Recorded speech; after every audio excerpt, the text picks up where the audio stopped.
ఓం గురుభ్యో నమః. సనత్ సుజాతీయము 10వ రోజు ఏప్రిల్ 14వ తారీఖు 2021. నిన్న మానవ స్వభావంలోని గుణదోషముల గురించి డిస్కస్ చేశాము. ఇవాళ షడ్విధ త్యాగము అది దాని గురించి చదవాలి. హలో, వినిపిస్తున్నదా? ఇంతకు ముందు చదివినవి షడ్విధ త్యాగములకు విపర్యయములు చదివాము. నేను షడ్విధ త్యాగములు చదవలేదు. వాటి విపర్యయములు 6 కలవు.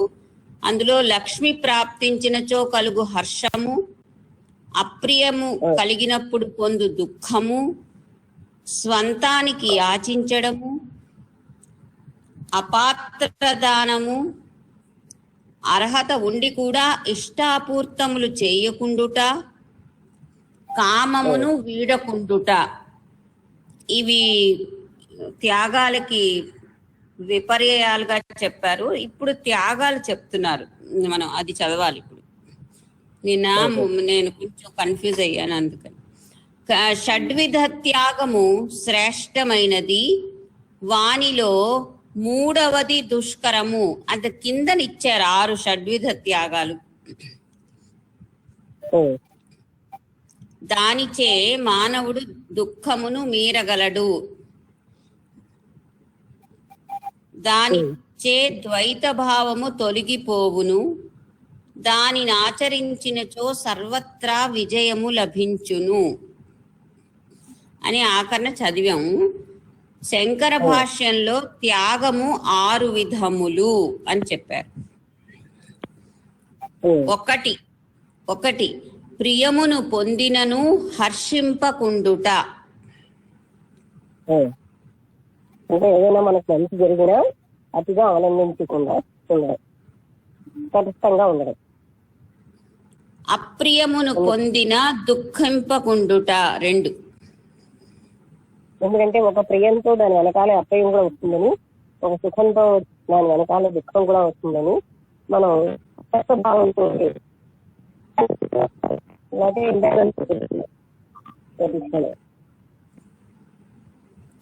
3 వనితాదులను వీడి నిష్కాముడై ఉండుట. వనితాదులను వీడి నిష్కాముడై ఉండుట. అది స్త్రీ సుఖాలు ఇలాంటివన్నీ వదిలేసి నిష్కాముడుగా ఉండడం. 4 ఈ పై 3 గుణములు కలిగి ఉండుట. పై 3 కనిష్టాలు కలిగి ఉండడం ఒక అర్హతగా చెప్తున్నారు. 5 అబద్ధము చెప్పు యాచకునకు అర్హుడైన యాచకునకు ఇచ్చి దుఃఖింపకుండుట.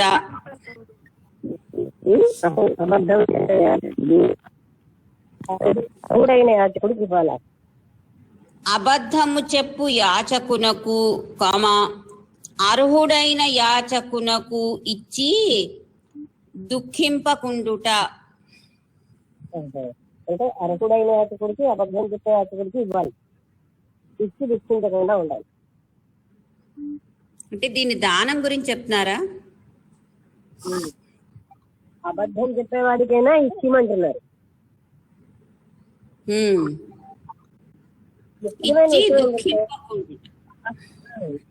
ఇచ్చి చేయను అన్న ఫీలింగ్ ఉండకూడదు. అది పెద్ద విషయం. అది దుఃఖించకుండా. 6 కార్యములు నెరవేరకున్నను దుఃఖింపకుండుట. పనులేమో నెరవేరకపోయినా సరే దుఃఖించకుండా ఉండడం 6. అయితే 3వది కామత్యాగము మాత్రము దుష్కరము. అన్నిటికంటే కష్టమైనది ఏంటంటే కోరికలను వదిలేయడం. ఈ షడ్విధ త్యాగములను మరికొందరు ఈ విధముగా వివరింతురు. ఇంకా కొంతమంది ఇంకో వివరిస్తారు. ఒకటి ఐశ్వర్యము వచ్చినప్పుడు పొంగిపోకుండుట,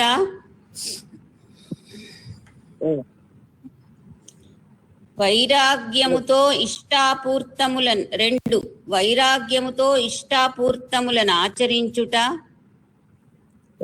అంటే ఇష్టాపూర్తములు అంటే మనకి ఇష్టమైన వాటిని వైరాగ్యంతో మనం చేయాలి.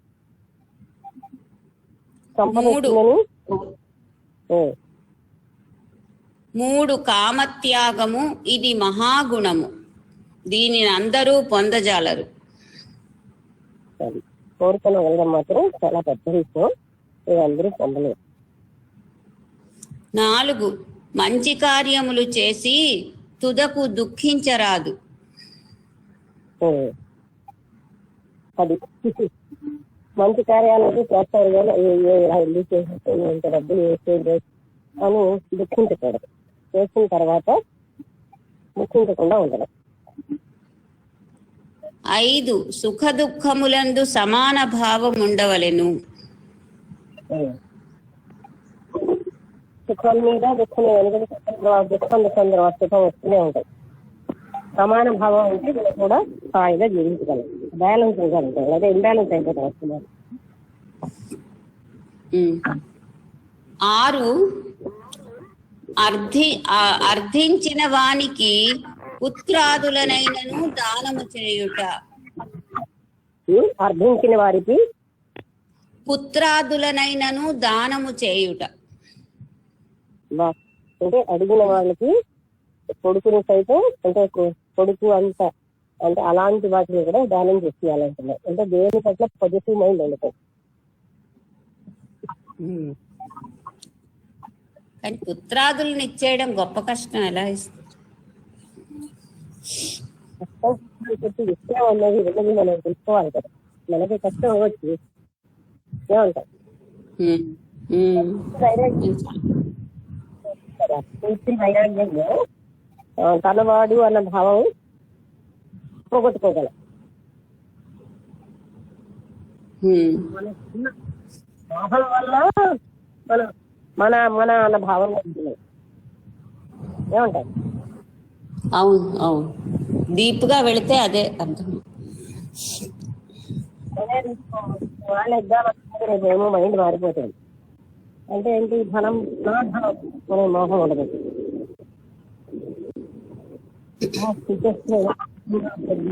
ఏమో భయం. మీద విశ్వాసం లేకపోవచ్చు.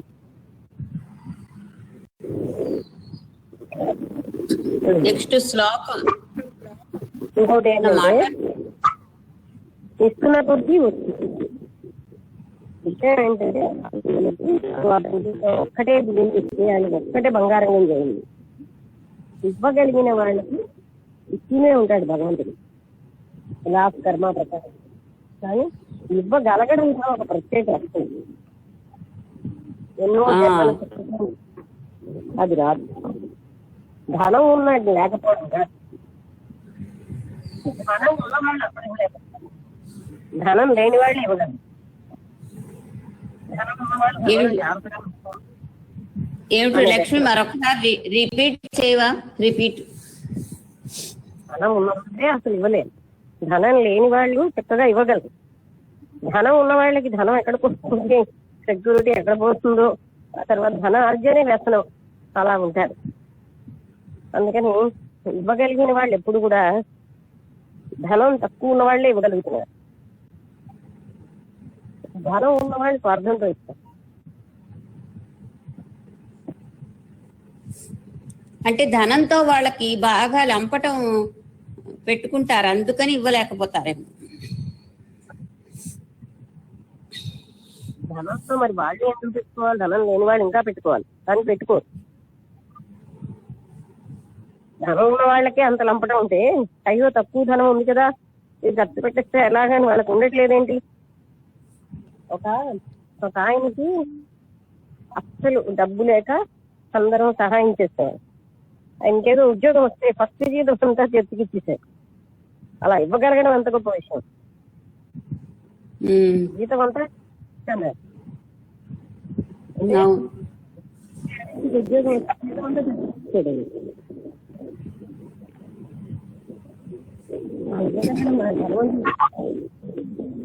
ఈ నాళ్ళు నేను అనలేకపోతున్నాను, ఈ ఒక నెల కూడా నాది కాదనుకుంటాను. ఆ భావం గొప్పది. అవును, చాలా.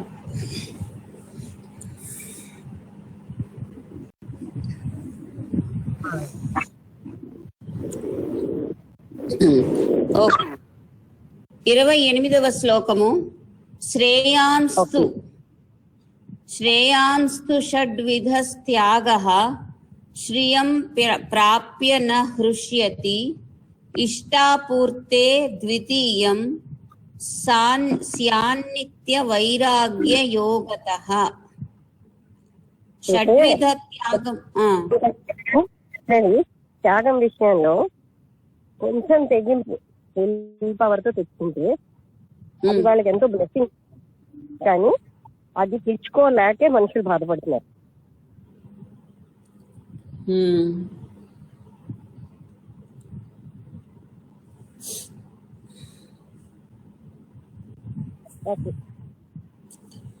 షడ్విధ త్యాగము శ్రేష్టమైనది.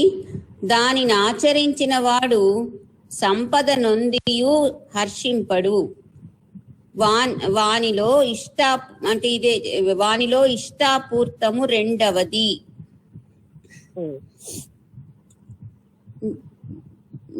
నిత్యము వైరాగ్యము కలవాడై దానిని ఆచరించుట ఉత్తమము. ఇష్టాపూర్తం ఒక ఇష్టాలు వచ్చినప్పుడు అతిగా ఆలోచించకుండా ఉండడం. నిత్యము వైరాగ్యం గలవాడు ఇష్టాపూర్తాన్ని ఆచరించడం ఉత్తమం. నిత్య వైరాగ్యం వల్లే ఎప్పుడు కూడా తటస్థ భావంతో ఉండడం.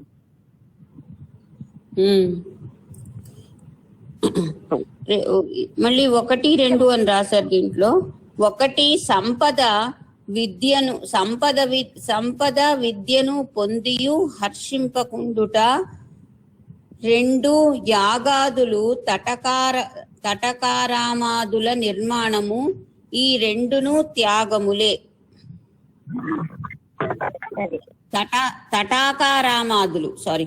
యాగాదులు తటాకారామాదుల నిర్మాణము. ఈ రెండును త్యాగములే. తటాకారాలు, తటాకం అంటే తటాకారామాదులు, ఆరామం. తటాకం, ఆరామం, ఉండలేని నిర్మాణం. నెక్స్ట్ శ్లోకం 29. కామత్యాగశ్చ రాజేంద్ర సతృతీయ అతిన్మృతః అప్యవాచ్యం వదన్వేతం సతృతీయో గుణస్మృతః. రాజోత్తమ, కామత్యాగము 3వది. దానిని ఆచరించు దాత చెంతకు యాచకుడు వచ్చి అవాచ్యము నడిగినను దాత దుఃఖింపరాదు. అంటే అడిగిన ధర్మాలు అంతగా పాటించేవారు అందరూ. అంటే మరి పాటించిన వాళ్ళ కథలు ఉన్నాయి కదా. అసలు కర్ణుడు, దానవీర కర్ణుడు తాలూకా కథ కూడా చాలా.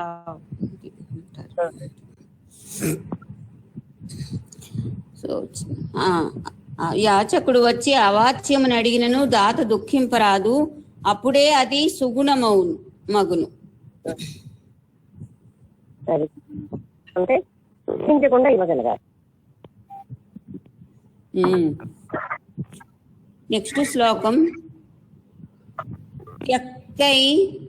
త్యక్తైర్ద్రవ్యైర్యద్భవతి నోపయుక్తైశ్చ కామతః సద్ద్రవ్యైస్తద్భవతి నోపయుక్తైశ్చ కామతః.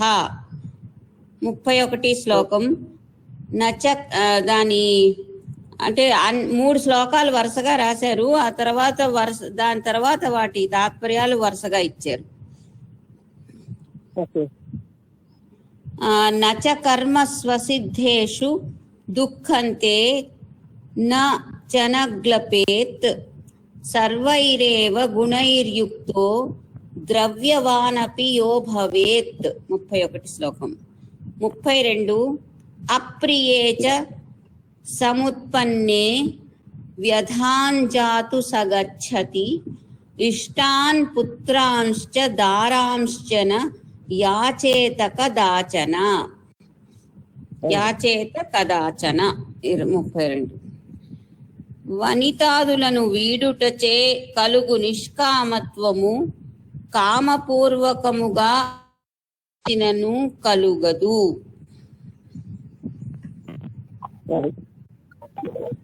అంటే అది ఆ నిష్కామత్వం యొక్క గొప్పతనం అనుభవించేదిగా కూడా అది కలగదు. వదిలేయడం వల్లే తెలుసు తప్ప అనుభవిస్తున్నంత కాలం అదే బాగుంది అనుకుంటారు. కొటేషన్ ఉంది, సజాతు కామః కామానం పభోగేన సామ్యతి అను యయాతి అనుభవం తెలుపుచున్నది. బహుళ ద్రవ్యములు సజాతు కామ నజాతు కామః తెలియడం లేదు నాకు. అన్నా రెండు ఒకలాగే కనిపిస్తున్నాయి. నజాతు కామః కామానము కామానుపభోగేన సామ్యతి అను యయాతి అనుభవం తెలుపుచున్నది. బహుళ ద్రవ్యములు లభించినను తృప్తి నొంది మానవుడు నిష్కాముడు కానేరడు. కావున నిష్కాముడై తాను ఆచరించు కర్మలు సఫలము కాకున్నను దుఃఖింపని వాడే త్యాగి అగును. అంటే నిష్కాముడై తాను ఆచరించే కర్మలు సఫలం కాకుండా ఉన్నప్పుడు దుఃఖించకుండా ఉన్నవాడు త్యాగి. ఉంటున్నారా లేదా వాళ్ళ కర్మను బట్టి జరుగుతుంది. దాంతో సంబంధం పెట్టుకోకుండా ఆ కర్మను చేసి ఫలితం మీద దృష్టి పెట్టకపోతే అటువంటి వాడినే త్యాగి అంటున్నాం. సమృద్ధిగా సకల ద్రవ్యములు కీర్త్యాది సకల గుణములతో కూడిన వాడై విర్ర వీగని వాడే త్యాగి అగును. అది విర్ర వీగని అంటే నేనే చేస్తాను కదా అనేటటువంటి భావన కూడా లేకుండా ఉంటేనే అతడు అంటే ఆ కర్తృత్వాస్మానం కూడా లేకుండా ఉన్న వాళ్ళే త్యాగి అవుతారు. అట్టి త్యాగి తనకు అప్రియము కలిగినను ఎప్పుడూ గాని వ్యధనొందడు. అటువంటి త్యాగి తనకు అప్రియం కలిగినా సరే ఆయన వ్యధ అంటే దుఃఖాన్ని పొందడు. పై విధమున మెలుగుట 4వ త్యాగము అగును. అలా మెలగడం 4వ త్యాగం. అంటే ఎలాంటి ఫలితాన్ని తోటి నిమిత్తం లేకుండా ఆ సంపూర్ణ భావంతో త్యాగం చేస్తుంది. అది ఇంకా అయ్యో త్యాగం చేస్తేనే అని పశ్చాత్తాపం లేక ఇరవైకి నేనే కదా చేస్తేనన్న అహంకారం లేక ఉంటే అది గొప్ప త్యాగం.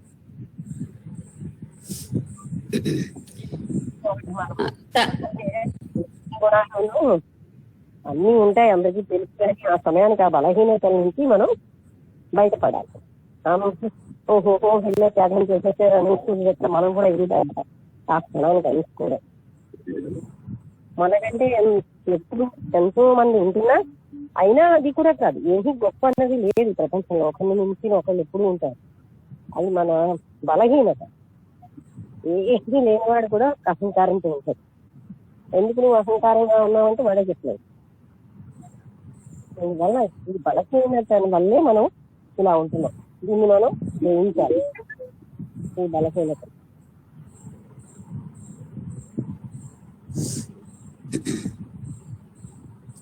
తర్వాత తన ఇష్టులను భార్యను చూచియు ఏమియును ఎప్పుడును యాచింపకుండుట 5వ త్యాగము. అది తనకు ఇష్టమైన వాళ్ళని, పుత్రులని, భార్యని తీసి ఏది ఎప్పుడు అంటే సాధారణంగా సామాన్యంగా ఎంతో మందికి పుత్రులు కానీ అనిపిస్తే అసలు నాకు ఎంతో చెయ్యాలి, నేను వీళ్ళకి ఎంతో చేశాను, కానీ ఆ భావం అసలు చాలా తప్పు. ఎందుకంటే వాళ్ళు ఏదో చెయ్యాలని మనం కనలేదు, పెంచలేదు, మన సరదా కోసం పెట్టారు. వాళ్ళ నుంచి ఆశించడమే తప్పు. చేస్తే అది వాళ్ళు గొప్పతనం, కానీ మనం ఆశించకూడదు. రోజు వాళ్ళని చూడగానే ఏదో ఇవి అది చెయ్యి అని అడగడం, లేకపోతే చెప్పాను కదా చిన్నపిల్లల్ని చూడగానే ఇవి చెప్పే ఒక బలహీనత పెద్దవాళ్ళందరికీ ఉంటుంది. చిన్నపిల్లల్ని చూడగానే వాళ్ళకి ఏం తెలిస్తే మనమే వాళ్ళకి అన్ని తెలుసుని చెప్పడం మొదలవుతారు. అదొక బలహీనత. ఇవన్నీ జయించుకోవాలి మనం.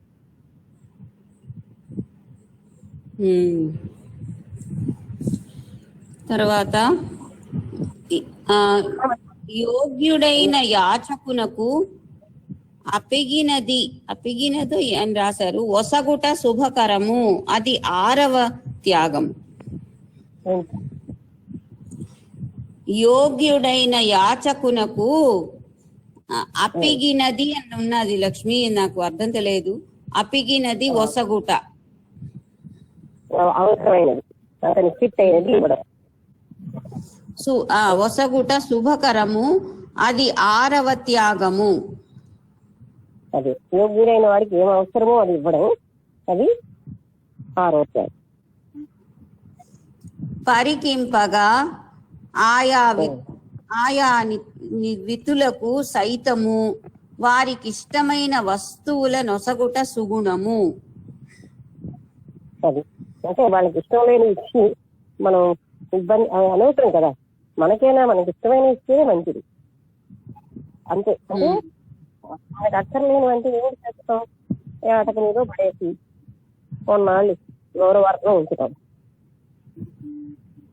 ఇచ్చారు కదా. అందుకని వాళ్ళకి ఏం అవసరమో తెలుసుకుని కూడా ఇంకా మంచిది. కావలసినన్ని వస్తువులున్నను అనుభవింపకుండుట ఉపభోగ త్యాగము. అది అంటే ఎన్నో వస్తువులు ఉన్నా అనుభవించుకోవడం. అంటే ఉన్నాయి కదా, ఏసీ ఉంది కదా, హాయిగా నేను ఏసీలోనే ఉండాలి, అలా కాకుండా అది వాటికి ఎందుకు మనం అలవాటు ఇవ్వాలని అనుభవించకుండా ఉండడం ఉపభోగ త్యాగం.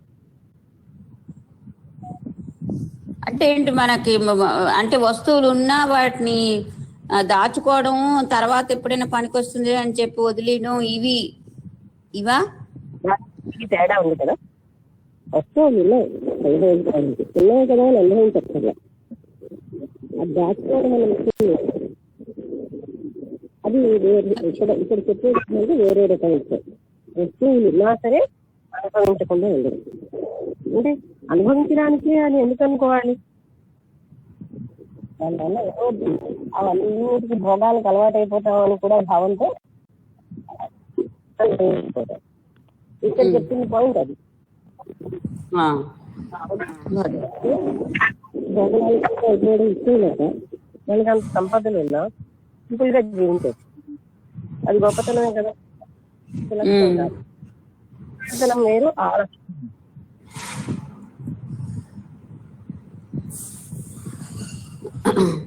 వనితాదులు వచ్చి తనపై పడినను చలింపకుండుట మహాత్యాగం. అంటే ఇది ఏంటంటే ఆడవాళ్ళతో కాదు, మగవాళ్ళకి మహానుగ్రహం అవసరం. అంటే ఆడవాళ్ళలో ఎక్కువ జాగ్రత్తగా ఉండాలి, వాళ్ళు ఉండాలి. వనితాదులు వచ్చి దాని మీద పడినా అనుభవించకుండా ఉండగలగడం ఇంకా పెద్ద. ఈ విధముగా రాగ ధన త్యాగములాచరించుట ఉత్తమ పద్ధతి. రాగ ధన త్యాగములు ఆచరించడం అనేది ఉత్తమమైన పద్ధతి. అంటే రాగం అంటే మోహము, ఇష్టము, ద్వేషము చాలా ధనము ఇలాంటివి గొప్పది. మిథిలాయాం ప్రదగ్ధాయాం నమే కించి నదహ్యతి అనేది జనక మహారాజు వలె సంపన్నుడై ఉండినను నిష్కాముడుగా ఉన్నవాడే మహాత్యాగి. అది అంటే జనక మహారాజు అయితే రాజ్యభోగాలే ఉన్నాయి, అయినా ఆయన తోటి సంబంధం లేకుండా నిష్కామంగా ఉన్నారు. అలా ఉండడమే చాలా గొప్ప త్యాగం అని చెప్తున్నారు. ఉన్నాయి కదా అని నిరంతరం వాటినే అనుభవిస్తుంటే భోగి అయిపోతారు. వాటితో ఏ సంబంధము లేకుండా ఉండడం ఇంకా గొప్ప స్థితి. లేకపోతే నిమిత్తం లేకుండా ఉండడం ఇంకా గొప్పది. అర్హతే యాచమానాయ ప్రదేయం తచ్చుభం భవేత్ అప్రమాదీ భవేదేతైః నచావ్యష్ట గుణో భవేత్. అర్హుడైన యాచకున కొనగునదియే శుభదాయకమగును. అర్హుడైనటువంటి యాచకుడికి ఇచ్చేదే శుభదాయకం. మనకెంత తెలుసు అంటే అవునా కాదా అని వాళ్ళు పరీక్షలు పెట్టుకోవాలి. ఏంటి రిపీట్ చేయి. మనకెంత అర్థమవుతుందో దాన్ని బట్టి కానీ వాడు అరుగా కాదు ఇచ్చే 10 రూపాయలకి పని చేయాలి మనస్థితి పోయే అంత పరీక్షలు పెట్టక్కర్లే. ఒక్కటే పడుతుంటారు.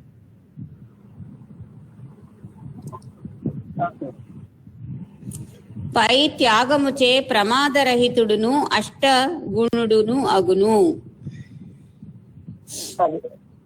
ఆయన అంటే ప్రమాదరహితుడు అష్టగుణుడు అవుతాడు. సరైన వాడికి ఇవ్వడం వల్ల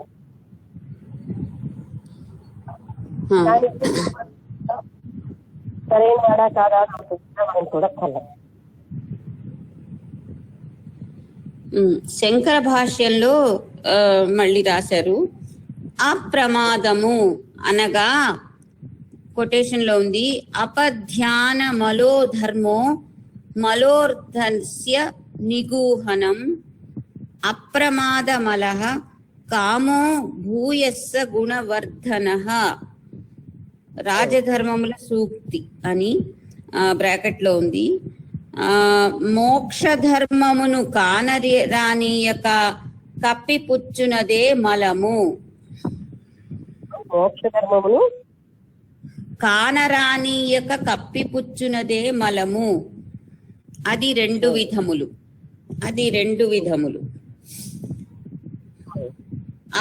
అపధ్యానము ఇది అనగా ఇది ధర్మమునకు చెందిన మలము.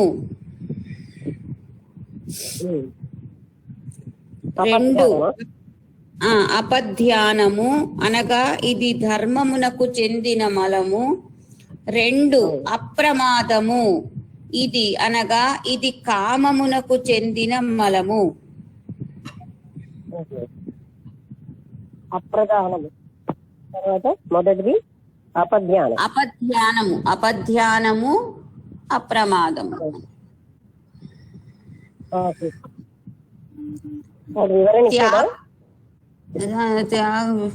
అలా అంతే ఇచ్చారు.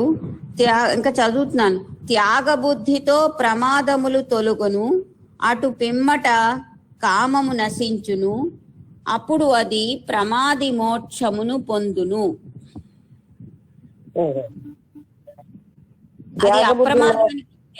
అది అప్రమాదానికి ఇచ్చారు. ఇది కామమునకు చెందిన మలము. త్యాగ బుద్ధితో ప్రమాదములు తొలగును, అటు పిమ్మట కామము నశించును, అప్పుడు ఆ ప్రమాది మోక్షమును పొందును. అప్రమాది మోక్షమును పొందును. అదే త్యాగగుణంతో ప్రమాదములు నశిస్తాయి, అప్రమాది మోక్షాన్ని పొందుతాయి. సత్యం ధ్యానం సమాధానం చోద్యం వైరాగ్యమేవచ అస్తేయం బ్రహ్మచర్యంచ తథా సంగ్రహమేవచ. మరొక శ్లోకం. ఏవం దోషా మదస్యోక్తాస్తాన్ దోషాన్ పరివర్జయేత్ తథా త్యాగో ప్రమాదశ్చ సచాప్యష్టగుణో మతః క్రోధాదులు 12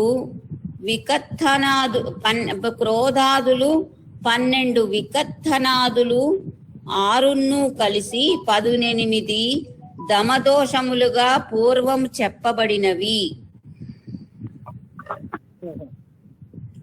మనం పూర్వం చదివాం కదా 18 దోషాలు. అవియే మదదోషములు. ఆ దోషములను విసర్జించవలెను.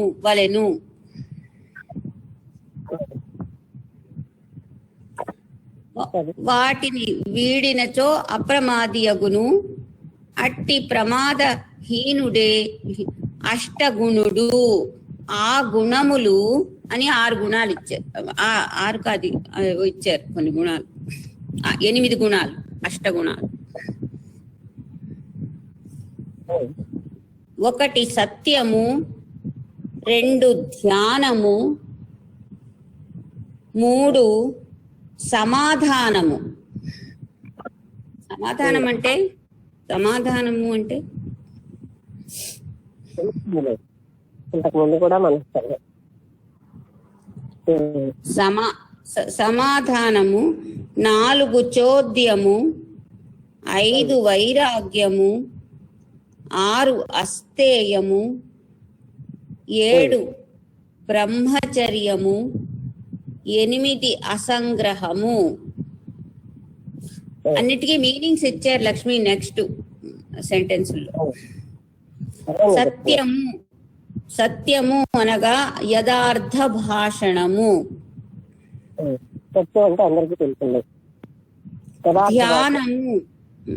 ధ్యానము అనగా భగవంతుని ఎడల ఎడతెగని మన ప్రవృత్తి. అంటే నాన్ స్టాప్ ఎడతెగని అంటే మన ప్రవృత్తి పట్ల అది ధ్యానం. సమాధానము అనగా పరమాత్మతోడి ఐక్య స్థితి.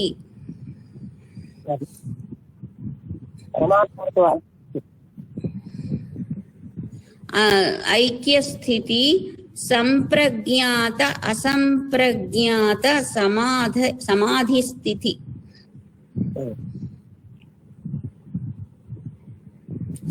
4 చోద్యము అనగా కోహం కన్యకుతోహం అను తత్వ విచారణ చేయుట.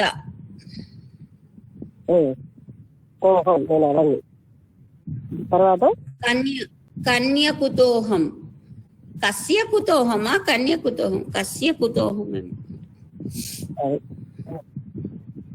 అనే భావంతో నేను ఎక్కడి నుంచి వస్తాను, నేను ఎవరిని అని ధ్యానం చేయడం. కస్య కుతోహం అవుతుంది కదా అది. అంటే కస్య అంటే ఎందుకు అనా?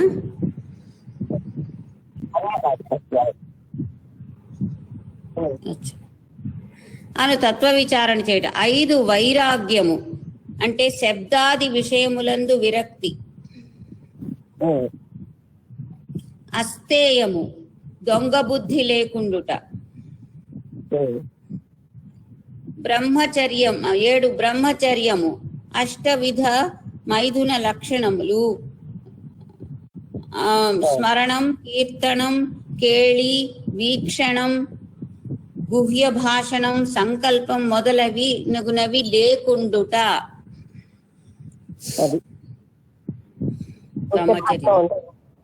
లోపల ఒకటి పై ఒకటి వేరే ఒక అర్థంతో మాట్లాడటం అలాంటివన్నీ లేకపోవడమే మంచిది. 8 అసంగ్రహం. మాకే బాగా వచ్చింది అనుకుంటారు, కానీ అది మంచిది కాదు. ఆ వక్రంగా చెప్పడం అంటే పైకి ఒకటి లోపల ఒకటి చిన్నగా హక్ చేస్తూ పైకి మంచిగా మాట్లాడుతూ ఇవన్నీ కూడా గుహ్యభాషలే. అసంగ్రహము 8 అసంగ్రహము అంటే వేటిని తీసుకొనకుండుట.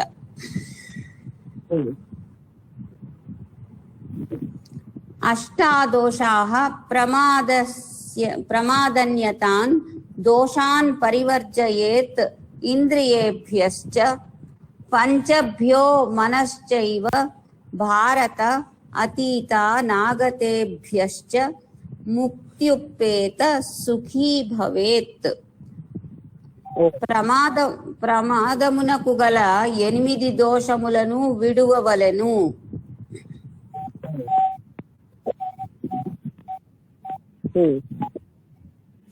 జ్ఞాన కర్మేంద్రియముల కోరికలను విడవవలెను. 6వ ఇంద్రియమగు మనస్సును అరికట్టవలెను. మనస్సుని 6వ ఇంద్రియం మనస్సుని అరికట్టాలి. ఇంద్రియాలని అరికట్టాలి, మనస్సుని అరికట్టాలి. గడిచిపోయిన కష్టాలను స్మరింపరాదు. ఎప్పుడు కూడా పాస్ట్ వదిలేయడం అనేది, గతం అని వదిలేయడం చాలా మంది. రాబోయే సుఖాలను గూర్చిన యోచనను మానవలెను. అది రాబోయే సుఖాలు ఆలోచించిన కొద్దీ కష్టాలు ఎక్కువగా ఫీల్ అవుతాయి. అందుకని అసలు అవన్నీ కూడా వదిలేయడం చాలా మంది.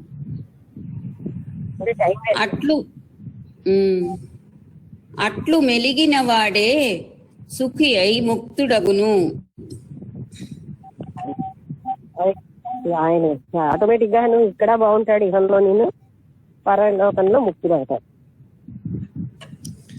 సత్యాత్మ భవ రాజేంద్ర సత్యే లోకాః ప్రతిష్ఠితాః తాంస్తు తత్ సత్యము బాణాహు సత్యేహ్యమృత మాహితం. రాజేంద్ర, స్వస్వరూపుడై సత్యమునందే చిత్తము గలవాడై మెలగుము. సత్యమునందే చిత్తము గలవాడై స్వస్వరూపుడై మెలుగు. సమస్త జాతి చెప్తున్నారు. సత్యమునందే లోకములన్నీయు ప్రతిష్ఠితములై ఉన్నవి. సత్యేన హర్యతే పృథ్వీ అన్న దాంట్లో సర్వం సత్యే ప్రతిష్ఠితం, అన్ని సమస్తము అందులోనే ప్రతిష్ఠితమై ఉన్నాయి, సత్యంలోనే. ఆత్మలాభములన్నీయు సత్యాధీనములేనని తెలిసికొనుము. అది మనకు జరుగుతున్న ఏ లాభం అయినా సరే సత్యాధీనం లేదు. దమము, త్యాగము, అప్రమాదము అను ఈ మూడును సత్యాధీనములు.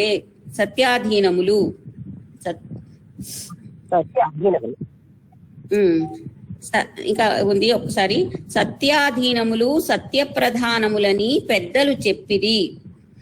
ఏమిటి? దమము, త్యాగము, అప్రమాదము. ఇక్కడ దమము అనేది దమము లేకుండా ఉండదు, త్యాగము, అప్రధానం, ఇవన్నీ కూడా సత్యం మీద ఆధారపడి ఉంటున్నాయి. అది ఒకటి అయితే ఒక్క సత్యం ఉన్నది ఆచరిస్తే మిగతా అన్ని గుణాలు కూడా ఆటోమేటిక్ గా వస్తుంటాయి. సత్యమునందే అమృతము అనగా మోక్షము ప్రతిష్ఠింపబడి ఉన్నది. అది సత్యాచరణ వల్లే మోక్షం కూడా ప్రతిష్ఠించబడి ఉంటుంది. ప్రతి మానవుడు సత్య మార్గమున ప్రవర్తిల్లుట ముఖ్యము. అందువల్ల కొన్ని లాభాలు ఉన్నటువంటి ఆ సత్య మార్గంలో ప్రవర్తిల్లేదో ఎందుకు మనిషిని వదిలేస్తారు అంటే ఇమేజ్ అవుతుంది. వాడికి లేని గొప్ప కోసం అసత్యాలు ప్రవర్తిస్తారు.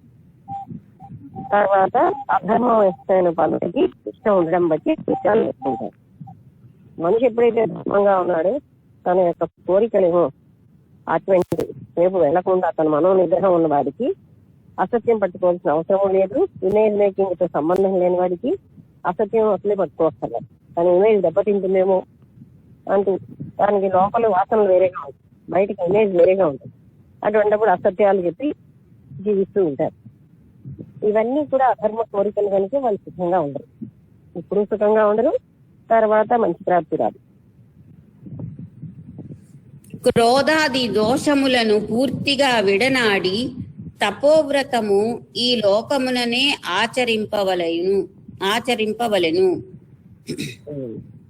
క్రోధం లాంటి దోషాలు ఆది అంటే కామ, క్రోధ, మదమోహ, లోభ, మాత్సర్యాలన్నీ వదిలేసి ఈ లోకంలోనే తపస్సు మొదలైనవి ఆచరించారు. అప్పుడే తపస్సు సిద్ధించును, బ్రహ్మచే ఈ నిర్ణయము కావింపబడెను. కావున సత్యవ్రతమును సజ్జనులు ఆచరింపవలెను. అంటే ఈ దోషాలు అనేటితో చేస్తుంది ఎప్పుడు కూడా సిద్ధించదు. అప్పుడు మాత్రమే ఇవన్నీ వదిలేసిన తర్వాతే అది సిద్ధిస్తుంది తపస్సు కూడా. దోషైరేతైర్విముక్తస్తు గుణైరేతే సమన్వితః ఏతత్ సమృద్ధమత్యర్థం తపో భవతి కేవలం. ఈ దోషాలన్నీ వదిలేసి గుణాలన్నీ సమృద్ధిగా ఉండి ఆయన జీవితాంతను ఆనందంగా జీవిస్తూ ఫలాన్ని బాగా పొందుతాడు. దోషైరేతే విముక్తస్య అంటే ఈ దోషాలన్నీ వదిలేసి, ఫలైరేతే సమృద్ధత్వం అంటే ఈ ఫలాలన్నింటినీ పొంది సమృద్ధంగా ఈ ఫలం అంటే మంచి గుణాలతో గుణైరేతే అంటే మంచి గుణాలతో సమృద్ధిగా ఉన్నవాడు ఎప్పుడు కూడా హాయిగానే జీవిస్తాడు, మంచి ఫలితాన్ని పొందుతాడు. మరొక శ్లోకం ఉంది. యన్మాం పృచ్ఛసి రాజేంద్ర సంక్షేపాత్ బ్రవీమితే ఏతత్ పాపహరం పుణ్యం జన్మ మృత్యు జరాపహం. పైన పేర్కొనిన వృద్ధము అని అనువానిని చెప్పి తిని, క్రోధాది దోషములు లేనివాడై జ్ఞానాది ధర్మ గుణములు కలవాడై చేయు తపమే ముఖ్యమైనది.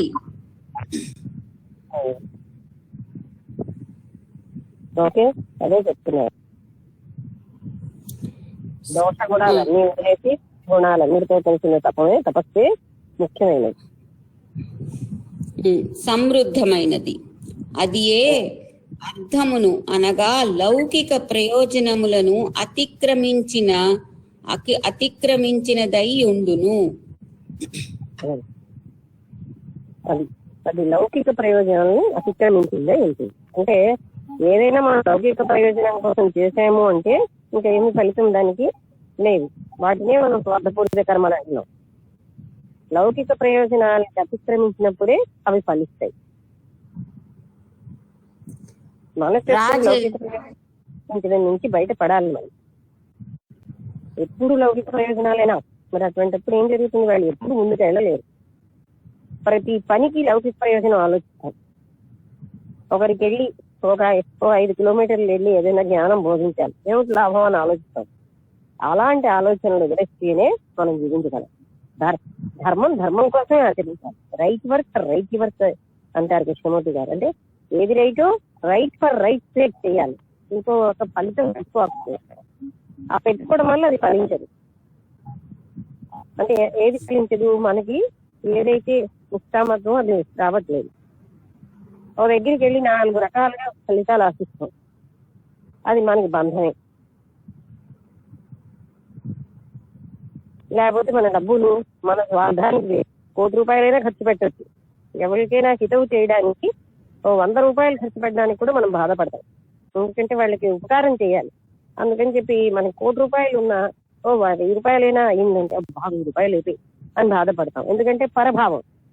స్వార్థానికి నా అన్న వాళ్ళకి ఎంతైనా ఖర్చు పెడుతున్నారు.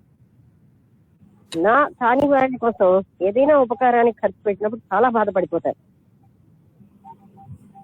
అందుకని ఆ ప్రయోజనాలు వదిలేస్తే, అధిక ప్రయోజనాలు వదిలేస్తే సరి అయినటువంటి ధర్మ కార్యాలు చక్కగా చేయగలరు.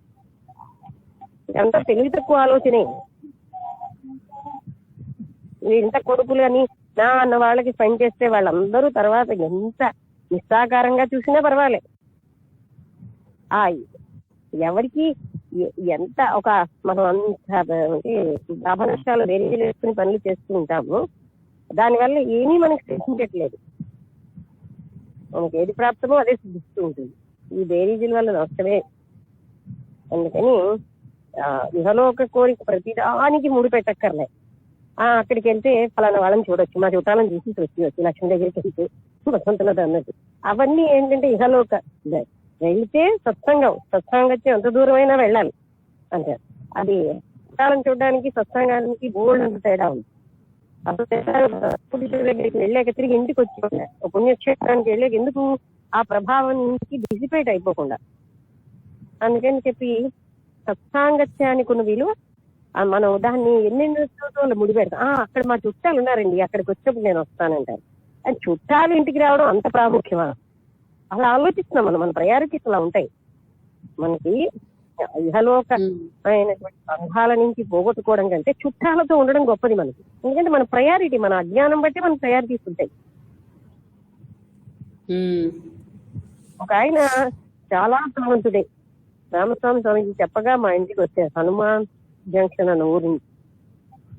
నేను అప్పట్లో జాబ్ లో ఉండడంతో అంటే చెప్తున్నాను, ఆయన ఏ ప్రయోజనం ఆశించకుండా కేవలంగా జ్ఞానం కోసం వచ్చారు.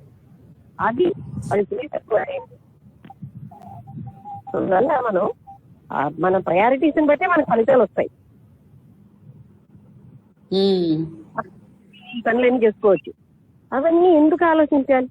అవి లేకుండా మనం చెయ్యలేమా? సత్సాంగత్యం కోసమే మనం తీసుకోవాలి.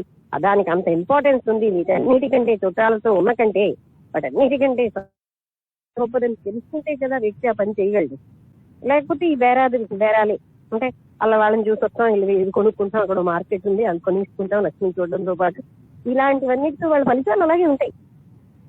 నేను ఉదాహరణగా ఇవన్నీ మనుషులు అలా కాకుండా సత్సాంగత్యం కోసమే నేను వెళ్ళాను అన్నప్పుడు అసలు పేరు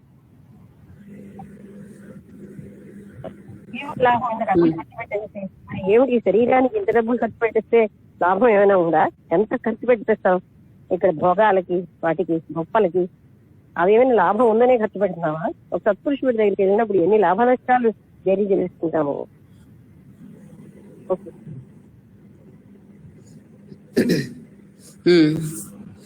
లాస్ట్ సెంటెన్స్, రాజేంద్ర నీవడిగిన నిష్కల్మష తపస్సు గురించి సంక్షేపముగా చెప్పి తిని, నేను చెప్పిన తపోవ్రతము పాపహరము పుణ్యము అని ఎరుగుము.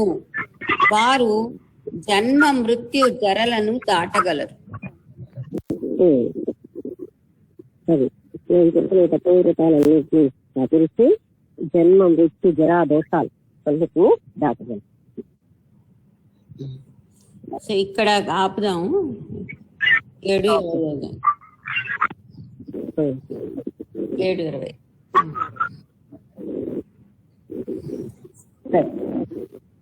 అంటే ఇప్పుడు మనకి ఎంత క్లియర్ గానో చూపిస్తున్నారు. అంటే నేను ఎందుకంటే ఇవన్నీ మనకు తెలియక కాదు, మనకున్న వాసనలు స్వార్థ కర్మలనే ఎక్కువ ప్రేరేపిస్తాయి. నేను ఇప్పుడు ఇలా చెప్పడం ఉన్నా ఆ విషయం ఏంటంటే స్వార్థ కర్మలకే మనం ఎక్కువ ప్రాముఖ్యం ఇస్తాం. నేను శరీరాన్ని, నా శరీరానికి సంబంధించిన వాళ్ళు నా వాళ్ళు అనే భావాన్ని అది మనకి బ్యాక్గ్రౌండ్ లో ఉంటుంది. దానివల్లే మన కర్మలన్నీ కూడా దోష కర్మలు అయిపోతాయి. నైతిక ప్రయోజనాలు ఆశించి చేస్తాయి. నైతిక ప్రయోజనాలు లేని కర్మ ఎందుకు చేయకూడదు అంటారు. అది చేస్తేనే కదా నిష్కామ కర్మ కోసం అంత చదివినా మనం ఏమని అసలు ఏమిటి లాభం అప్పుడు తెలిసి ఆ సత్పురుషుడి దగ్గరికి వెళ్తే ఏమిటి లాభం, మనకి ఏమి ప్రయోజనం? ఒక వస్తువు ఏదైనా వస్తే కదా ప్రయోజనం. మనం చుట్టాలు ఇంటికి వెళ్తే వాళ్ళు మనకి ఏదైనా చీరలు అయినా పెడతారు. ఒక సత్పురుషుడి దగ్గరికి వెళ్తే ఏమిటి లాభం?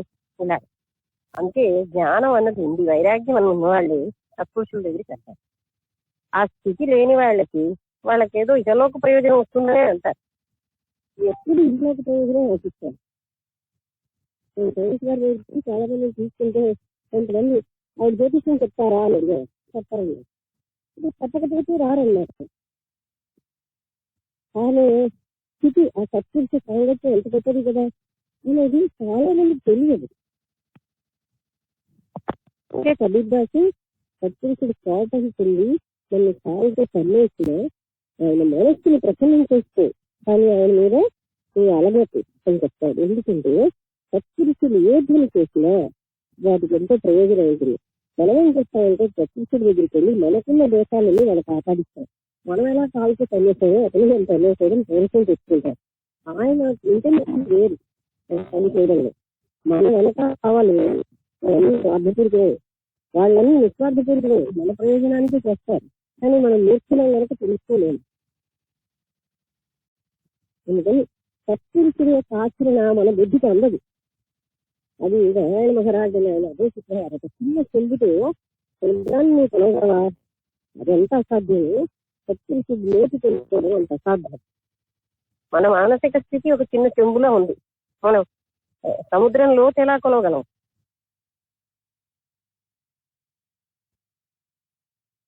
ఓకే, ఇవాళ మనకి ఈ కర్మ మంచి గుణాలు, చెడ్డ గుణాలు, అవి ఆ గుణ దోషాలు అన్ని వదిలేస్తుంటే, మంచి గుణాన్ని అభివృద్ధి చేసుకుంటే అప్పుడు మన జీవితం చాలా సఫలీకృతం అవుతుంది ఇహంలోని పరంలోని అని చెప్పారు. నిన్నటి కంటిన్యూషన్ జరిగింది. ఒక్కొక్క గుణము నిజంగా చెప్పాలంటే అంటే త్యాగం కూడా. అది ఎంత అంటే చేసిన వాడికే తెలుస్తుంది తప్ప ఆ గుణాచరణ చెయ్యని అహం వదిలేస్తే ఎంత సుఖం వదిలిన వాడికి తెలుస్తుంది. వదలని వాడికి అహం పట్టుకోవడమే సుఖం. ఇమేజ్ మేకింగే ఆనందం. ఇమేజ్ మేకింగ్ వదిలేస్తే దాంట్లో ఉన్న తృప్తి ఆనందం వేరు.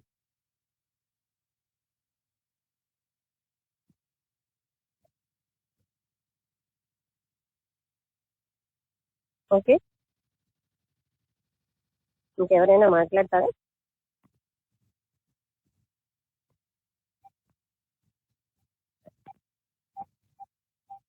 ఇవన్నీ మనం ప్రాక్టికల్ అప్లికేషన్ లో చూస్తే సుఖపడతాం. నిజంగా చెప్పాలంటే జ్ఞానంతో మనకి ఇస్తున్నారు ఇవన్నీ సుఖపడడానికి రహస్యాలు. కష్టపడినట్టు కనబడతాయి బయటికి, కానీ నిజమైన సుఖం పడేటటువంటి రహస్యాలు. కొంతమంది వచ్చి నేను కనుక నీ దగ్గరికి వచ్చాను గ్రేట్ నేను అని చెప్తూ ఉంటారు. ఏం చెప్తాం మనం? అవును నువ్వు గ్రేటే అనేయాలి. ఎందుకంటే వాళ్ళ అహంకారం అలాంటిది. నేను గొప్పవాడిని లేదా ఇంత గొప్ప స్థితిలో ఉన్న నేను కనుక నీ దగ్గరికి వచ్చాను. ఇలాంటివన్నీ అజ్ఞాన జనితమైనటువంటి అజ్ఞానం వల్ల ఇలాంటి ఐడియాస్ ఉంటాయి. ఎప్పుడు లౌకిక ప్రయోజనమే చాలా గ్రేట్ అనుకుంటారు. ఎన్నాళ్ళైనా ఎన్ని జన్మలు ఎత్తినా లౌకిక ప్రయోజనమే మంచిదన్న భావనలో జీవిస్తూ ఉంటారు. అందులో బయట పడలేదు. జ్ఞానం బాగా వచ్చేట మాత్రమే లౌకిక ప్రయోజనాలు అనేసి కాదు అని తెలుస్తుంది. అంతవరకు జ్ఞానం వచ్చి రానంత వరకు వాళ్ళకి కూడా మళ్ళీ లౌకిక ప్రయోజనాలే ముఖ్యంగా జీవిస్తారు. ఎందుకంటే వాళ్ళు విన్నారు, వాళ్ళకి జీవించుకోలేదు కదా. విన్నంత మాత్రంలో ఏమీ లాభం లేదు. శ్రవణం తర్వాత మనన నిధి ధ్యాస అనేది ఉండాలి. అది లేనప్పుడు అందులో ఉన్న సత్యం వాళ్ళకి అవగతం కాదు. ఇవన్నీ ఎందుకు చెప్తున్నారు అంటే కేవలం సుఖపడ్డానికి, అంతర్గతంగా సుఖపడ్డానికి రహస్యాలు ఇవన్నీ. దానిలోని పనుల్లోని అదేమో వాళ్ళకి ఎంత చెప్పినా అర్థం కాదు ఈ సుఖం అని. వస్తువులన్నిటితో జోడించడమే సుఖం అని తెలుసు, కానీ వదిలేయడం సుఖం అన్నది అందరికీ అర్థం అవుతుంది.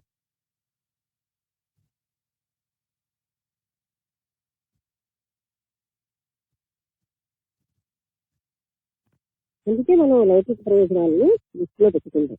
చుట్టాలు ఇంటికి వెళ్ళామంటే మనం వచ్చామని ఒక రిజిస్టర్ చేసుకుంటుంది. అది మనకు ఒక తృప్తి. అది అంటే ఇలాంటి స్వప్రయోజనాలతోటి మనం పనులు చేస్తున్నాం.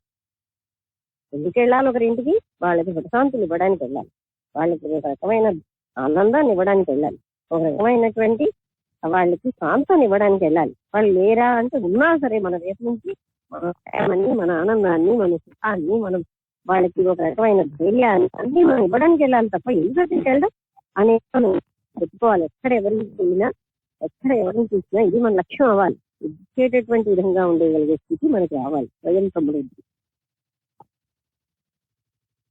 ఎక్కినే ఊసుకొని కబుర్లు ఎందుకు మాట్లాడాలి? మనం మన ప్రజెన్స్, మనం ఒక ఫోన్ కాల్ ఒక వ్యక్తికి ఒక ధైర్యాన్ని ఇవ్వాలి.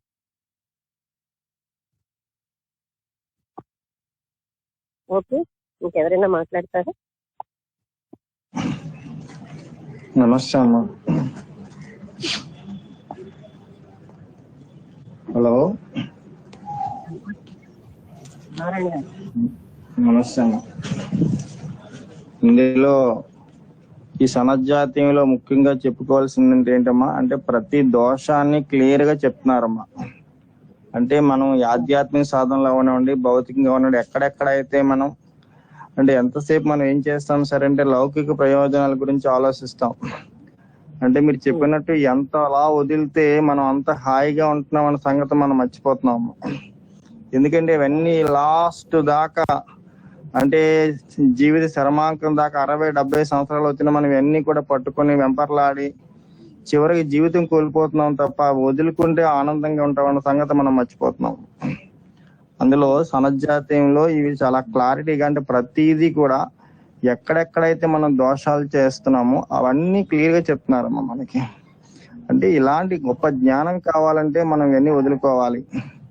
అంతే తప్ప ఇప్పుడు మనం కాశీలో వెళ్ళి ఏదో వంకాయ కూర వదిలేసాం, గుమ్మడికాయ కూర వదిలేసాం, అది కాకుండా మనం అక్కడ అంత పుణ్యక్షేత్రాన్ని వెళ్ళిన తర్వాత మనం వదలవలసినవి ఏంటి, మనలో యొక్క గుణాలు.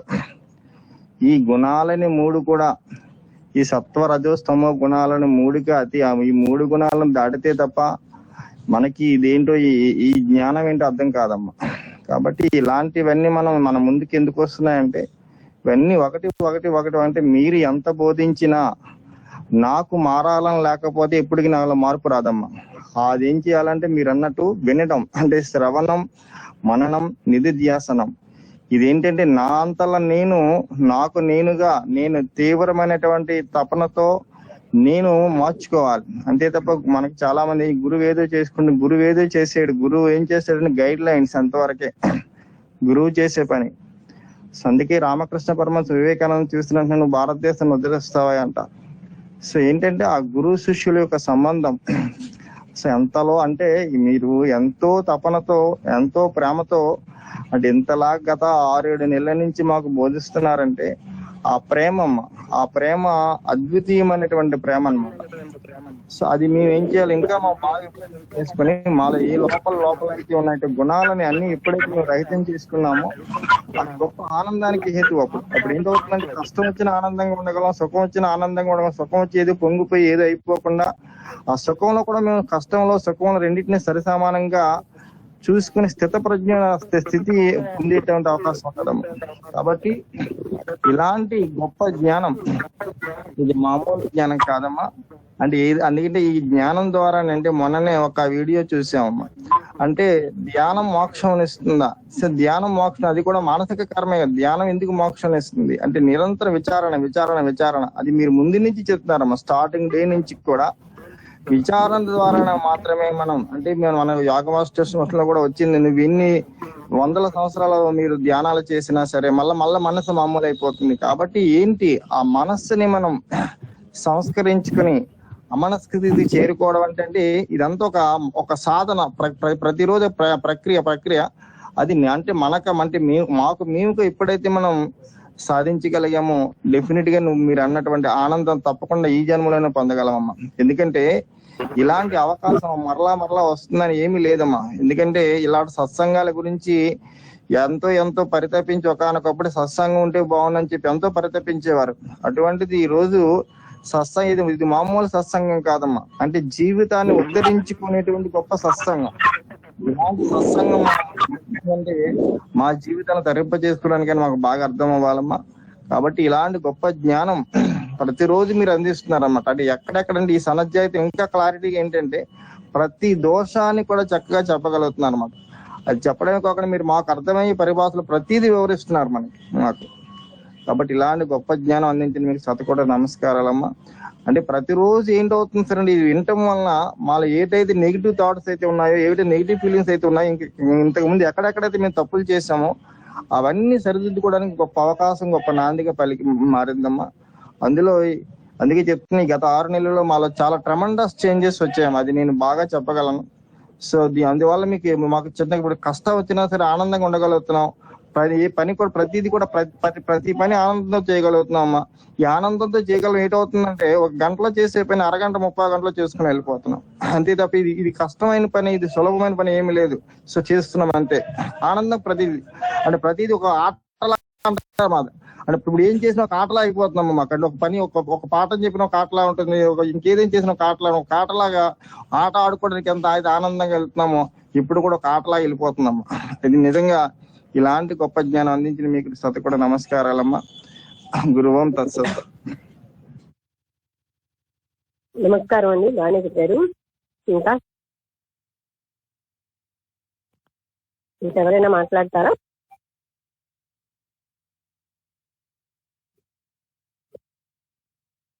నమస్తే మేడం గారు. నమస్తే. ఇవాళ చెప్పిన విషయాలన్నీ కూడా నాకు చెప్పినట్టే పూర్తిగా ప్రతి విషయం కూడా నేను ఎన్నో రోజులు బట్టి మీ దగ్గరికి రావాలని చెప్పి అనుకుంటూ ఉంటే ఎప్పటికొచ్చి మీ దగ్గరికి రాలేకపోతున్నాను. ఎవరో ఒకరు ఇంట్లో కొంచెం ఉండడం వల్ల ఏవో పనుల వల్ల కొంచెం ఇప్పుడు నాకు మీరు చెప్పిన దాన్ని బట్టి ఒక ఎంత మంచిది అంటే అక్కడ ఉంటే జ్ఞానాన్ని ఇంకెక్కడా కూడా సంపాదించుకోవాలి. ఎప్పుడు ఉండే నిత్యమైనటువంటి పనుల కోసం దీనిలోనే ఇంకా ఏదో చేసి ఇంకా ఇందులోనే ఇలా ఉండిపోతున్నాను తప్ప అయ్యో ఒక మంచి విషయాన్ని తెలుసుకోవడానికి కోసం ఒక మంచి మనకి నేను వెళ్ళ చాలా బాధ అనిపిస్తుందండి.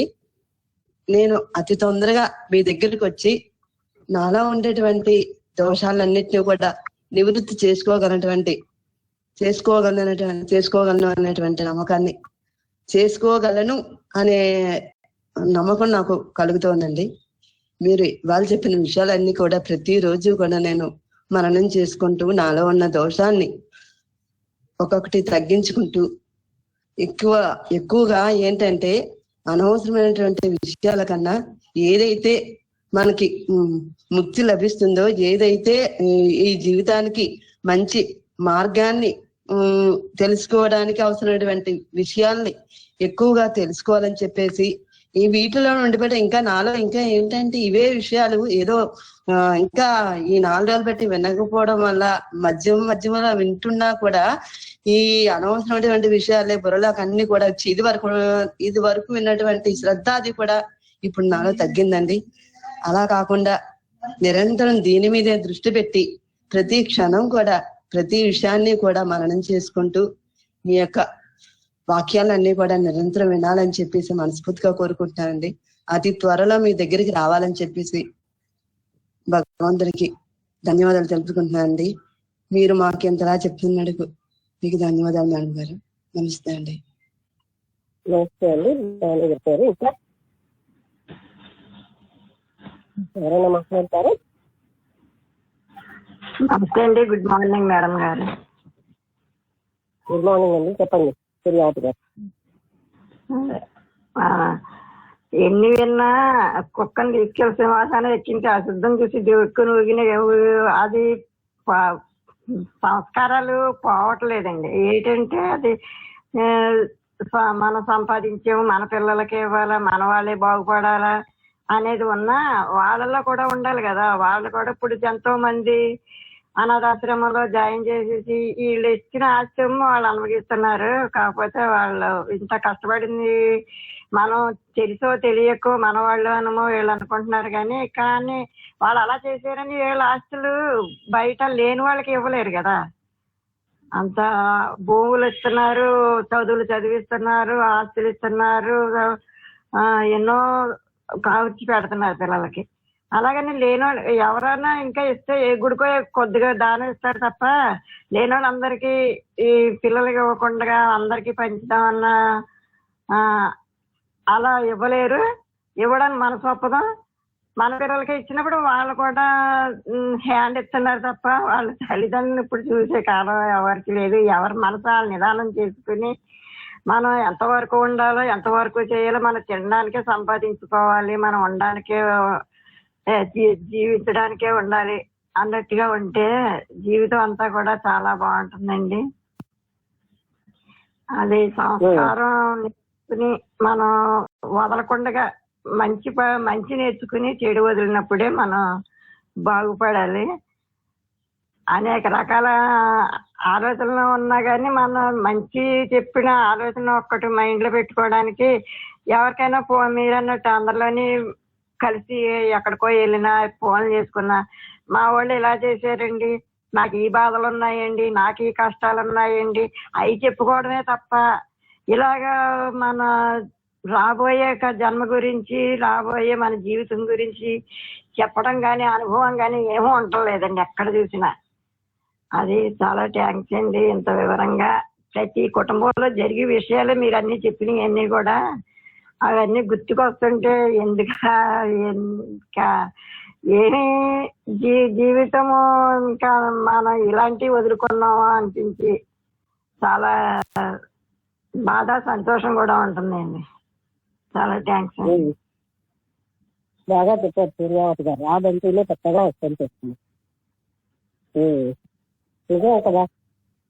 అంటే మనకి ఇన్నాళ్ళైనా ఆ వాసన బలం వల్ల మా చుట్టాలు ఉన్నారండి అంటారు. ఆ చుట్టాల దగ్గరికి వెళ్ళి మన ప్రశాంతం అంతా పొంది వచ్చిన ఆ చుట్టాలు ఉన్నారండి. నా నా నా ఆ చుట్టాలు ఏం చేసేస్తారు చెప్పండి. వాళ్ళ దగ్గరికి వస్తే మంచిది. చుట్టాలు కాకపోతే వేరేగా ఒక సత్పురుషుడి దగ్గరికి వెళ్ళడం తప్ప ఒక గుడికి వెళ్ళవచ్చు, ఒక సత్పురుషుడి దగ్గరికి రాకూడదు. ఎందుకంటే గుడి ఏమంటే గుడి కంటే సత్పురుషుడు ఎక్కువగా బతికున్న వ్యక్తి మీకు బోధలైనా చేస్తారు, మీరు నేర్చుకోవడానికి ఉంటుంది ఆయన జీవితంలో. గుడిలో కంటే సత్పురుషుడు ఎక్కువగా గుంపురి బాబు అదే చెప్పేవారు, సత్పురుషుడు విషయాన్ని పొందండి, గుడులు గోపురాలు కాదు. ఏదో పుణ్యం వచ్చేస్తుంది అనుకుంటుంది ఆ గుడికి వెళ్తారు. ఇక్కడ ఈ వాసనలు అలాగే ఉంటాయి.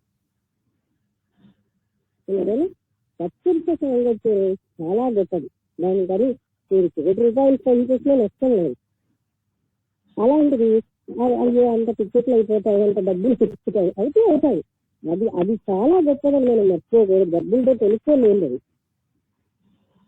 దైవానుగ్రహం దొరికితే నేను వెళ్ళగానే రామస్వామి కలిగి అంతటి వారు ఎన్నో జన్మల సుఖంతో ప్రత్యేక సాంగత్యం లభిస్తుందంటే ఆనందంగా ఆ శ్లోకం చదివేవారు. అది గుడికి వెళ్ళినప్పుడు మనం ధ్యానంలో ఉండి ఆయన మా సంస్కారం మనం నేర్చుకోకుండా ప్రతి ఒక్కరిని చూసానండి. అది ఎంత భగవంతుడు మన దర్శనం వేసినా వేయకపోయినా, పండు పొలం ఇచ్చినా ఇవ్వకపోయినా, కోరిక మాత్రం కంపల్సరీ ఎవడైనా సరే మన ఆరోగ్యం బాగుండాలనో, మన పిల్లలు బాగుండాలనో, చదువులు బాగుండాలనో, నాకు ఇది ఇవ్వాలని, నాకు బుద్ధి ఇవ్వాలని, జ్ఞానం ప్రతి ఒక్కడి నోటంటే కోరకుండా ఎవ్వడూ రాడండి. నేను అనుకుంటా నా తుది శ్వాస వరకు నామస్మరణ ఉండాలని అనుకుంటాను. మళ్ళీ నేను నాకు ఎలా అనుకోచిగా వస్తుందంటే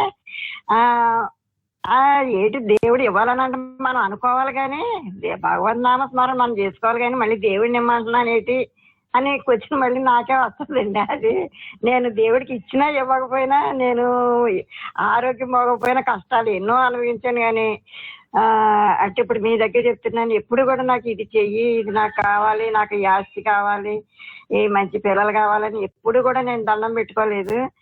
అయితే మన ఆరోగ్యం బాగోలేనప్పుడు కూడా అందరూ నా గురించి వాళ్ళు చేసే తప్ప ఎప్పుడు నేను పోయినా పర్వాలేదు, ఎలాగే వచ్చిన ఎలాగో వెళ్ళక తప్పదు.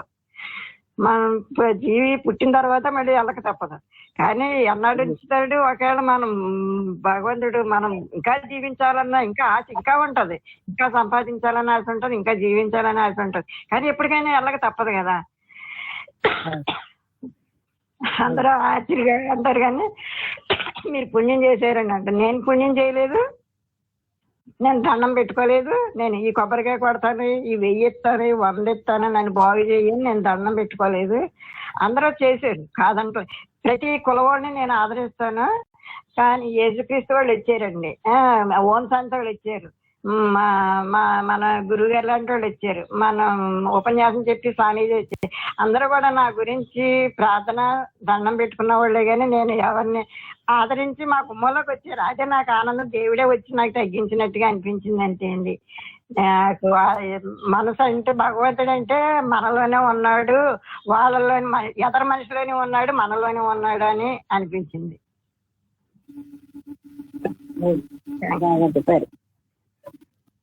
నమస్కారం అండి. నమస్కారం అండి. సూర్యావతి గారు చెప్పారు కదా, మన గురించి ఆలోచించే వాళ్ళు చాలా మందిని సంపాదించుకోవడం ఆవిడ అదృష్టం అండి. ఆవిడ మంచితనం వల్ల ఆవిడ గురించి దేవుణ్ణి ప్రార్థించిన వాళ్ళు చాలా మంది ఉన్నారు అని చెప్పారు. అసలు మనిషిగా అది ఉంటే చాలమ్మా, ఇంకేది అవసరం లేదు. మన గురించి ఆలోచించే వాళ్ళు ఉన్నారు అన్న దాంతోని అన్ని వచ్చేస్తాయి. మీరు ఇందాక అన్నారు కదా, సత్యం ఒక్కటి ఉంటే చాలు, సత్యంతోని అన్ని వచ్చేస్తాయని. అలాగే సత్యంతోని అన్ని ఎలా వస్తాయో మన గురించి ఆలోచించే వ్యక్తులు ఉన్నారు అన్న దాంతోని అన్ని లభిస్తాయని నేను అనుకుంటానమ్మా. అది ఎంతవరకు రైటో తెలియదు కానీ దగ్గరికి సత్పురుషులు వస్తారు. ఏమి కోరకుంటున్నారు గనక ఆవిడ కనీసం తన జీవితం ఎక్స్టెన్షన్ కూడా కోరలేదు గనక అటువంటి వాళ్ళ దగ్గరికి అన్న ప్రేరణ సత్పురుషులకు వస్తుంది. చెప్పిన విషయము చాలా బాగా చెప్పారు. బాగుందమ్మా క్లాసు. ఇది ఈ వయసులో వినడం కంటే చిన్నప్పటి నుండి ఇది పాఠ్యాంశాల్లో చేరిస్తే ఇంకా బాగుంటుందేమో అని నాకు అనిపించింది. అంటే చిన్నప్పటి నుండి పిల్లలకు ఇది బోధిస్తూ ఉంటే వాళ్ళకి, చిన్న పిల్లలకి తొందరగా హత్తుకుంటుంది కదమ్మా, సన్మార్గంలో ఉంటారు పిల్లలందరూ అని అనిపించింది నాకు. చెయ్యాలి, కానీ మనకి ఎప్పుడైనా సరే అప్పుడు ఇంకో రకం, ఇప్పుడు ఒక రకం. అవును, పాతుకుపోయిన దుర్గుణాల నుంచి బయటపడలేము. ఏదేదో పొందలేదు అనేసి అప్పుడు తపన, యవనంలోని అదే తపన, ఇంకా ఏదో అనుభవించలేదు, ఇలాగే ఉంటారు. అందుకని ఎప్పుడు మన దగ్గరకు వచ్చినా వాళ్ళు చెప్పింది మనకి కొన్ని బాధ అనిపించచ్చు. మీరన్నట్టు ఆ బాధను అప్పుడే మర్చిపోయి దాన్ని వృద్ధి చేసుకుని దాన్ని ఆచరిస్తే అది మనకే లాభం అన్నట్టుగా ఇప్పుడు నేను అనుకుంటున్నాను అనమాట. ఏంటంటే ఒకప్పుడు మా పిల్లలు చంటి పిల్లప్పుడు నూకాల తల్లి అదే నోటి నిండా కుండలేసి గొంతుకు దిక్కుండగా ఆహారం లేకుండా పాల్చుకు కూడా దిక్కుండగా ఉంటే మా పక్కావిడి మా పిల్లల గురించి మా పక్కావిడి, అమ్మ నీకు తెలియదు కదా, చిన్నపిల్లవు కదా, ఇలా నూకాల తల్లి దగ్గరికి గుళ్ళోకి వస్తానని దండం పెట్టుకో చలివిడు వడపప్పు ఇవ్వమ్మ అంటే దాని గురించి మా పెద్దవాళ్ళు, అదే అత్తయ్య గారు, నిన్ను ఎవరు దండం పెట్టుకోమన్నాడు, ఎవరు కోరికలు తీర్చారు, ఎవరు డబ్బులు ఇస్తారు అంటే అప్పుడు ఆ పరిస్థితి డబ్బులు లేవు అనుకోండి, పిల్లల గురించి ఆ మాత్రం దండం పెట్టుకోవడానికి కూడా లేదా అనిపించి అప్పుడు బాధ అనిపించినా అప్పటి నుంచి ఇప్పటి వరకు కూడా నేను దండం పెట్టుకోలేదు. ఏంటంటే కోరికలు తీర్చడానికి వాళ్ళ చేతుల మీద వెళ్ళాలి కదా, మన సంపాదన లేదు. వాళ్ళు ఎక్కడికన్నా వెళ్ళాలంటే ఆ 10 రూపాయలు కూడా అప్పుడు మరి ఆవిడ ఎత్తేనే కదా మనకి వచ్చేది అని చెప్పేసి అప్పటి నుంచి ఇప్పటి వరకు కూడా నేను దండం పెట్టుకోవడం అన్నది నేను ఎప్పుడు నాకు ఇది కావాలి అని దండం పెట్టుకోలేదు. ఒకళ్ళు చెప్పింది చెడైనా మంచైనా అది మన కోసం అని తీసుకుంటేనే మనకి అర్థం అవుతుంది, మన జీవితం ముందుకెళ్తుంది. అది ఎన్నో కష్టాలు పడి ఎవరిని కూడా పర్లేదు మాట నేను అనకుండా చేసుకుని నా చేతి మీద ఒక 50 కార్యక్రమాలు చేశాను. ₹1 పెట్టి బయట పని మనిషిని కూడా పెట్టకుండా చేసుకున్నాను. ఇప్పుడు అందరూ బయట వాడు కూడా ఎవరికైనా ఉపకారం చేసి మా ఇప్పుడు పెద్దవాళ్ళు ఉన్నా లేకపోయినా నేను వాళ్ళ పేరే చెప్పుకుని వాళ్ళకే నేను ఎక్కడైనా డబ్బులు కట్టినా వాళ్ళ పేరునే పెడతాను, ఎవరికైనా ఇచ్చినా వాళ్ళ పేరునే ఇస్తాను. అంతే తప్ప నాది అన్నది నాకు లేదని నేను అనుకుంటున్నాను. అంతే అండి. బాగుంది, కరెక్టే.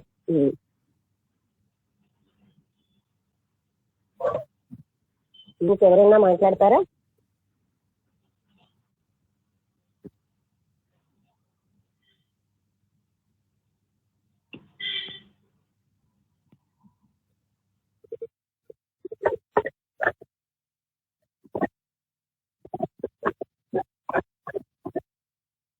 సూర్యావతి గారు, సూర్యప్రభ గారు వీళ్ళందరూ చక్కగా మాట్లాడుతున్నారు. మాటలు మాట్లాడడం వచ్చిన వాళ్ళు ఎవరు మాట్లాడుతున్నారు.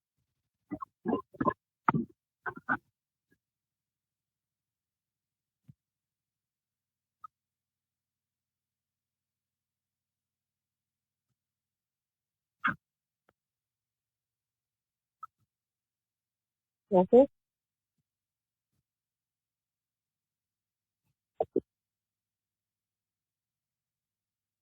చేద్దాం అయితే.